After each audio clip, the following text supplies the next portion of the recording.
नमस्कार भाऊ, बहुत बहुत स्वागत है आपका। नमस्कार।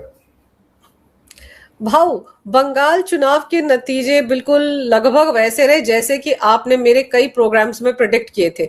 लेकिन ये जो एग्जिट पोल वाले जमात थी भाऊ, ये कहाँ चूक गई? इनको नहीं समझ में आया कि वहां ग्राउंड पर क्या चल रहा है।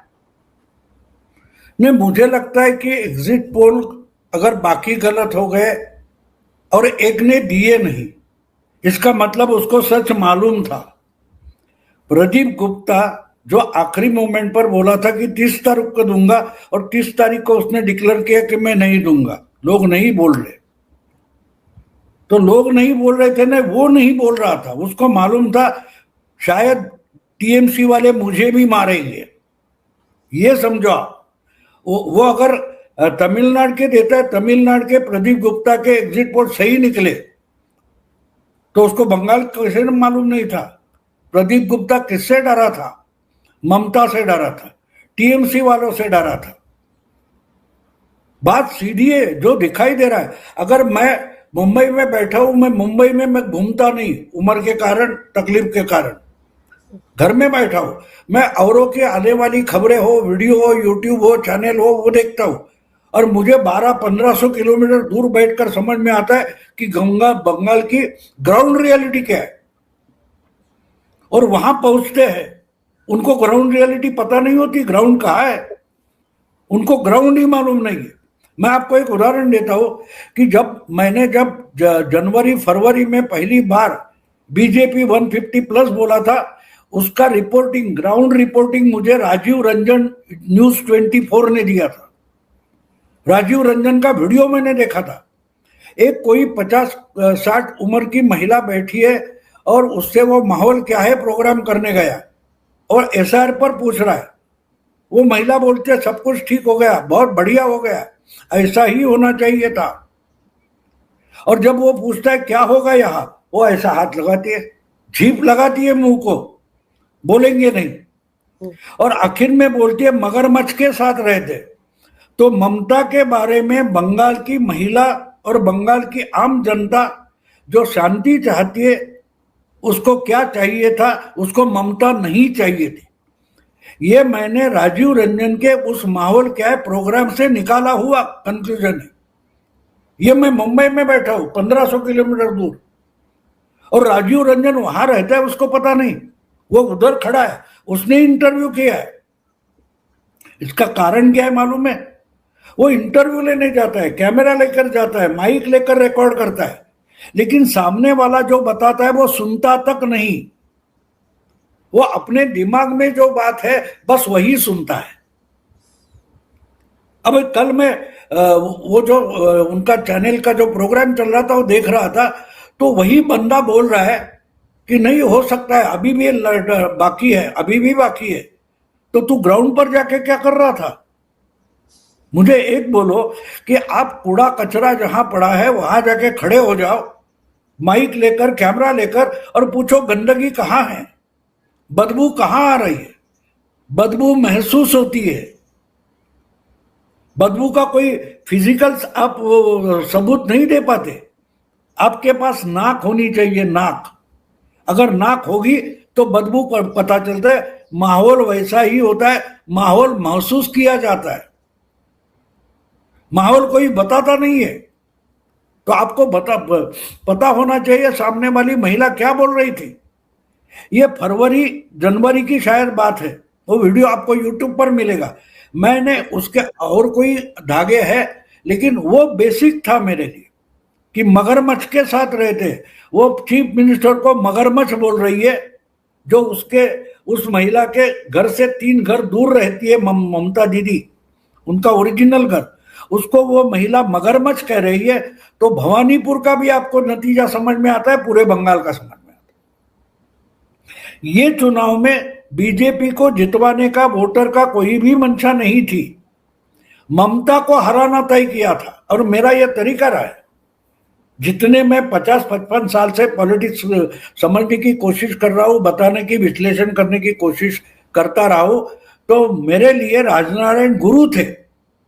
77 के चुनाव में मैं हमेशा उनका उदाहरण देता हूं।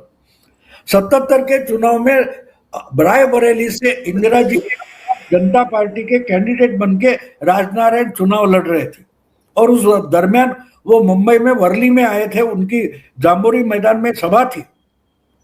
तो हम कुछ पत्रकार उनसे मिलने गए थे, तो मैंने उन्हें पूछा कि भाई रायबरेली की हालत क्या है, रायबरेली का माहौल क्या है। तो बोले वो तो मैं जीत चुका हूँ, वोटिंग बाकी है। तो मैं हंस पड़ा, अब वोटिंग बाकी है, कैसे जीत गए।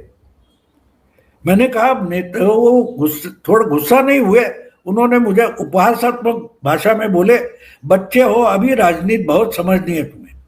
मैंने बोला नेताजी वो बात नहीं है, अगर वोटिंग नहीं हुआ है और आपके सामने देश की प्रधानमंत्री चुनाव लड़ रही है, तो एकदम बोले वही तो। मैंने बोला क्या वही तो का मतलब क्या है। लोग इंदिरा को हराना चाहते हैं, उसके परिणाम वश राजनारायण जीत जाएगा और जीत चुका है। लोग राजनारायण को जिताना नहीं चाहते, लोग जनता पार्टी को लाना नहीं चाहते, लोग इंदिरा को हराना चाहते हैं, हटाना चाहते हैं। तो मैं गांव गांव घूमकर हाथ जोड़कर रिक्वेस्ट करूंगा, मुझे हरा दो, मुझे वोट मत दो, फिर भी मैं चुन कर आऊंगा। वही रिपीट बंगाल में हुआ है।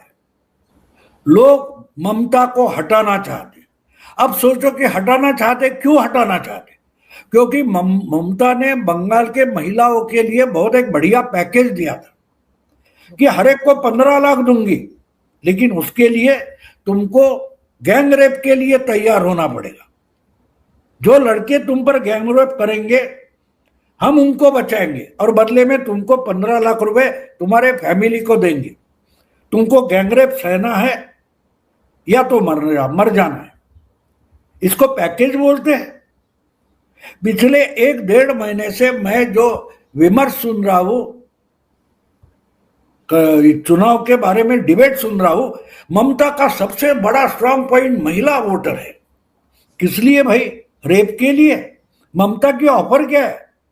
बंगाल की अगर महिला बोल रही है कि सबसे बड़ा मुद्दा क्या है, तो महिला सुरक्षा। और महिला सुरक्षा के बारे में ममता ने क्या बोला है, क्या किया है कि 15 लाख रुपए देंगे अगर गैंगरेप हुआ तो। और 8 बजे के बाद महिला लड़कियों ने घर से बाहर नहीं निकलना चाहिए। ये ममता ने ऐसा पैकेज दिया है कि पूरे बंगाल की महिला खुश हो गई और वो ममता की स्ट्रांग सपोर्टर बन गई। ये अगर मीडिया का विमर्श था तो मीडिया को पता नहीं है कि बंगाल है कहां। समझिए, उनको पता नहीं है बंगाल है कहां, बंगाल क्या है वो पता नहीं। बंगाल में महिला पुरुष बच्चे क्या रहते क्या करते इसका भी जिसको पता नहीं, वो पिछले 2 महीने से एनालिसिस कर रहे थे चुनाव का, तो वो गलत साबित होना था। अगर मैं यहां बैठे तुम्हारे बच्चे के बारे में कुछ एनालिसिस करो तो सरासर गलत होगा। मैं उससे मिला तक नहीं हूं, मैंने उसको देखा तक नहीं है, वो कौन सी कक्षा में है या कौन सा कोर्स कर रहा है मुझे पता नहीं, और उसके बारे में अगर मैं ज्ञान देना शुरू कर दूं तो सरासर गलत साबित होगा। और वही बिल्कुल पिछले 2 महीने से मीडिया में चल रहा था। बंगाल का वोटर क्या करना चाहता है ये वहां जाकर महसूस करना चाहिए। अगर लोग बोल रहे हैं कि बोलेंगे नहीं, तो मतलब क्या है? बोलेंगे तो डर किसका था? ममता के सपोर्ट में बोलने का डर तो था नहीं किसी को। तो जो बोलना नहीं चाहते वो साफ साफ बोल रहे कि हमको ममता को हटाना है। मैं बार बार इस तुम्हारा हो या और बहुत सारे यूट्यूबर्स के साथ बोलता था, तो मैंने बोलता था बड़े बड़े सिग्नल आते हैं, आपकी आंखें खुली होनी चाहिए, कान खुले होने चाहिए, दिमाग खुला होना चाहिए। धुरंधर फिल्म का गाना है, आधी बातें आंखें बोले बाकी आधी खामोशी कह दे। बंगाल का चुनाव इस एक लाइन में आया है। लोगों की आंख, वो बॉडी लैंग्वेज बोल रही थी कि ममता को हटाना है, लेकिन हमको वो देखना नहीं है, हमको वो देखना नहीं है। हम रटे रटाए जो डायलॉग है सेक्युलरिज्म के या जो कुछ है लिबरलिज्म के, वो रटे रटाए डायलॉग बोल रहे थे, और हमको पता नहीं कि बंगाल में क्या चल रहा है। सीधी बात है, सीधी बात है। एक बात समझो जो तुम्हें, अगर तुम्हारा बच्चा है 4 साल का, किसी ने देखा है और वो आगे चलकर अमेरिका चला गया, लंदन चला गया। 10 साल बाद आते हुए, चलो अंजू का बच्चा है, उसके लिए कुछ गिफ्ट लाना चाहिए, वो कपड़े लेकर आ गया। उसके दिमाग में 5 साल का 4 साल का बच्चा है, आज वो 15 साल का हो गया। तो वो कपड़े लाकर उस बच्चे को फिट करेगा तो नहीं होगे। तो एक बात समझ लो कि जो सिद्धांत होता है, थियरी होती है, वो अनुभव पर आधारित होती है। थियरी के आधार पर अनुभव नहीं होता। हम थियरी के आधार पर अनुभव को कंपेयर कर सकते हैं सिद्धांत के आधार पर। तो सिद्धांत रेडीमेड कपड़े जैसा होता है।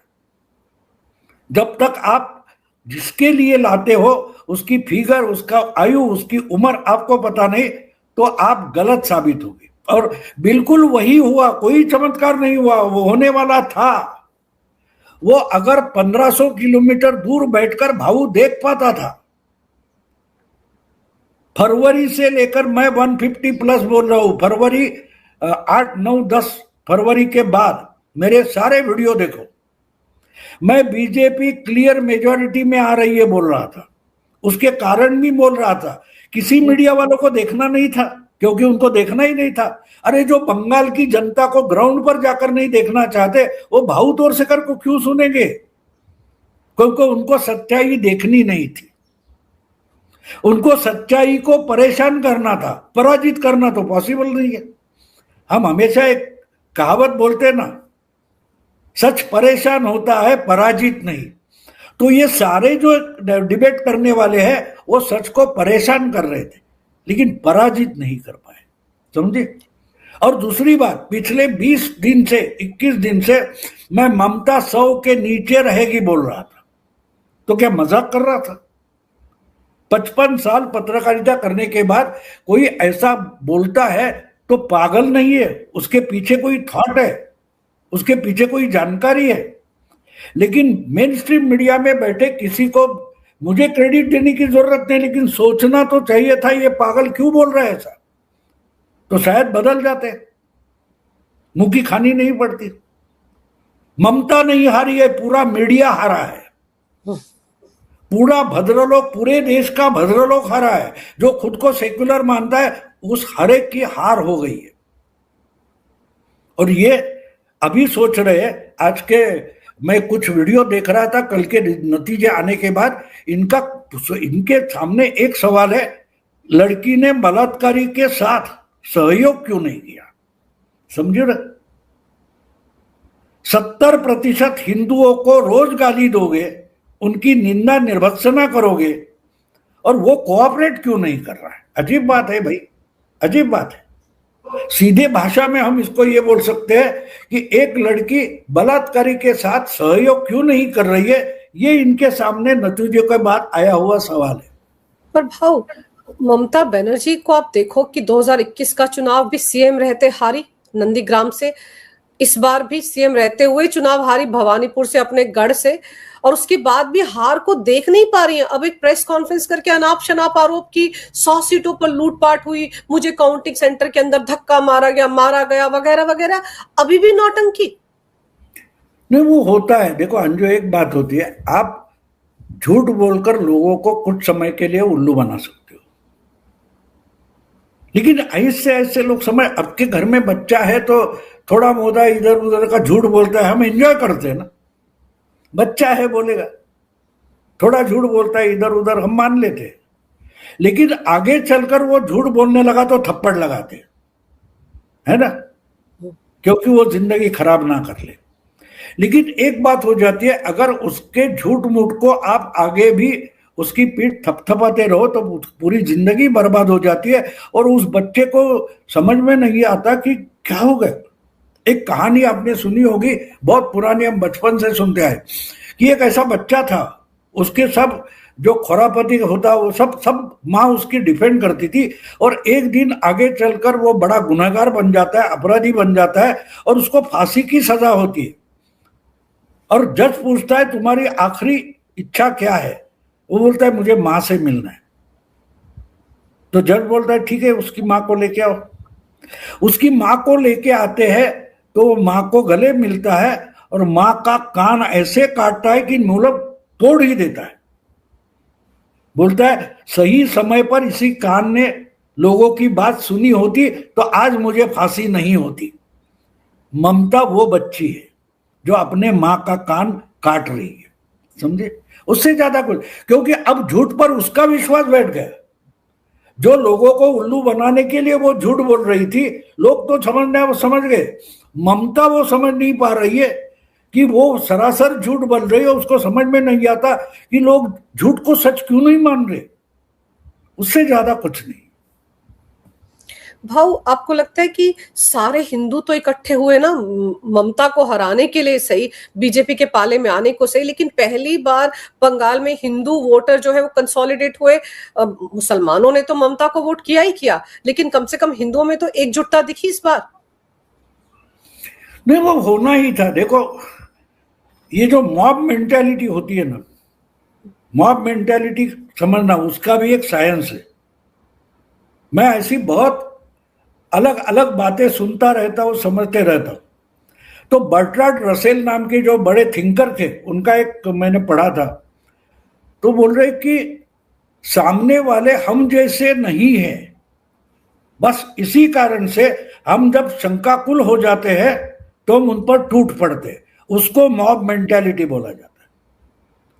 अगर मुस्लिम इकट्ठा होते हैं, मुस्लिम वोट बैंक है, मुस्लिम, देखो बात, तुम पिछले एक महीने से जो चर्चा है वो सुनो, तो चर्चा क्या थी? ममता के पीछे मुस्लिम वोट बैंक है और हिंदुओं का पोलराइजेशन हो रहा है। अरे भाई, मुस्लिमों की वोट बैंक है तो हिंदुओं की वोट बैंक क्यों नहीं हो सकती? लेकिन भाषा का फर्क देखो, विमर्श का झूठ देखो। मुस्लिम वोट बैंक होती है और हिंदुओं का पोलराइजेशन होता है, कंसोलिडेशन होता है। ये क्या बात है? तो मुस्लिम कंसोलिडेट नहीं होते बीजेपी के खिलाफ? भाषा देखो। तो आप पूरा का पूरा विमर्श कितना झूठा हो गया है, नैरेटिव कितना झूठा हो गया, और इनको लगता है कि लोग तो पागल है, हम बोलेंगे वो सच मान लेंगे। नहीं, आज जानकारी के, ज्ञान के इतने स्रोत टेक्नोलॉजी से उपलब्ध हो गए कि आप अकेले सच बोलने वाले नहीं रहे। जानकारी देने वाले आप अकेले नहीं हो, संपादक हो या और कोई भी हो, 1000 और सोर्सेस है हमको जानकारी लेने की। अभी आज सुबह सुबह मैंने एक वीडियो देखा, मैं हैरान हो गया। अच्छा लगा, सुबह लेट जाग गया था तो चाय वाय लेने के बाद मैं कंप्यूटर पर बैठ गया। इंडिया टुडे पर आसनसोल का एक वीडियो आया और वो वीडियो देखकर मैं चौंक गया कि आसनसोल बांग्लादेश में, ढाका के पास है, लाहौर के पास पाकिस्तान या पेशावर के पास है, कहां है? सालों के बाद आसनसोल के एक बाजार में दुर्गा माता मंदिर था, वो सालों के बाद खुल गया। तो बंद क्यों था भाई? अब उसके खिलाफ लोग आज मैदान में उतरकर, खोलकर नाचने, पूजा पाठ करने लगे। तो उसी में पता चलता है कि ममता क्यों हारी है, कि हिंदुओं के देश में हिंदू होना ही गुनहगारी है। तुम लड़की हो तो बलात्कार करना मेरा अधिकार है, समझी? तुम माइंड से समझो कि लड़की को सहना है बलात्कार, और अगर बलात्कार नहीं सहती तो इस देश का सेक्युलरिज्म, लोकतंत्र संकट में आ गया। इस देश का लोकतंत्र लड़की पर बलात्कार करने से बचाया जाएगा, ये आर्ग्यूमेंट बन गया है, समझ रही हो? तो लोग उससे उठकर निकल कर आए। इससे ज्यादा कुछ नहीं हुआ। ना बंगाल में हुआ, ना हरियाणा में हुआ, ना महाराष्ट्र में हुआ, ना बिहार में हुआ। लोग आजकल सेक्युलरिज्म का मतलब जिहाद समझते, लोग सेक्युलरिज्म का मतलब गुंडागर्दी समझते। जो जो बड़े बड़े पॉलिटिकल पंडित आर्ग्यूमेंट करते हैं वो लोगों को दिखा रहे। मुझे एक समझ में नहीं आया, बार बार मैं सुन रहा था, लोग बोलते ममता के पास तो केडर है, बीजेपी के पास केडर नहीं है। ये बलात्कार करने वाले, तोलाबाजी करने वाले, जो एक्सटॉर्शन करने वाले, उसको केडर बोलते हैं। तो माफिया दाऊद के पास भी बड़ा केडर है मुंबई में। दाऊद जैसा केडर शिवसेना के पास नहीं है, ऐसा किसी ने बोला है? कौन नहीं है? हर गांव में कैरम खेलते बैठने वाले गुंडे आपको केडर लगते हैं? ये कहां का पॉलिटिकल साइंस है, मेरी समझ में नहीं आता, मेरी समझ में नहीं आता। तो अगर जो रिएक्शन आई है तो वो आई है, ममता एक रेप का, गुंडागर्दी का सिंबल बन गई, सिंबल बन गई। तो एक महिला के पीछे महिला खड़ी होगी, क्यों होगी भाई, क्यों होगी? भाव, वो जो आरजीकर हॉस्पिटल में वो जो डॉक्टर बिटिया थी, उसकी माँ चुनाव में खड़ी हुई, उसको किस तरह से ट्रोल कर रहे थे टीएमसी वाले। और वो महिला जिस जिसके घर जा रही थी वोट मांगने के लिए, वहां की महिलाएं कैसे गले मिलकर रो रही थी। उन्होंने तो उसको उसी दिन जिता दिया था। ये भी किसी को समझ नहीं आया कि महिलाएं किस तरफ है। अरे कल कल उस वो रत्ना देवनाथ जो है, उसका एक वीडियो देखा तो मेरी आंखें गीली हो गई।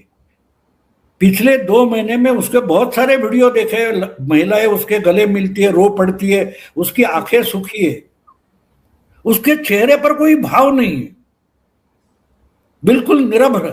वो जिंदा नहीं लगती थी, जिंदा लाश लगती थी वो महिला। कल पहली बार चुनाव के नतीजे आने के बाद उसके मुंह पर थोड़ी सी मुस्कान थी, वो मुस्कान देखकर मेरी आंखें गीली हो गई। इसको इसको ह्यूमैनिटी बोलते हैं, इसको मानवीय संवेदना बोलते हैं, जो हम गवा बैठे विचारधारा के नाम पर। हम इतने बधिर हो चुके हैं कि हम इंसान जैसा सोचना भी बंद कर दिया। जो खुद को भद्रलोक बोलता है, खुद को इंटेलेक्चुअल बोलता है, ये सब कर रहे हैं। वो इंटेलेक्चुअल पोर्नोग्राफी बन गई है, ये इंटेलेक्चुअलिज्म नहीं है। ये जो आजकल खुद को इंटेलेक्चुअल वगैरह वगैरह बड़ी बड़ी डिबेट करते हैं ना, वो सब इंटेलेक्चुअल पोर्नोग्राफी बन गई है। और पोर्नोग्राफी हमेशा परवर्ट होती है, विकृत होती है। हमारे देश का विचार करने का जो तरीका है ना, वो परवर्ट हो गया, विकृत हो गया। और बस वही था। अब वो महिला, अरे कम से कम एक बात कर दे, तुम महिला की बात कर रहे हो ना, उसके खिलाफ टीएमसी और बाकी पार्टियां उम्मीदवार खड़ा नहीं करती। इतनी तो संवेदना दिखा सकते थे। आपने उसकी बच्ची को नहीं बचाया ना, उसके खिलाफ जो गुनाह हुआ उसको किसी को सजा मिली।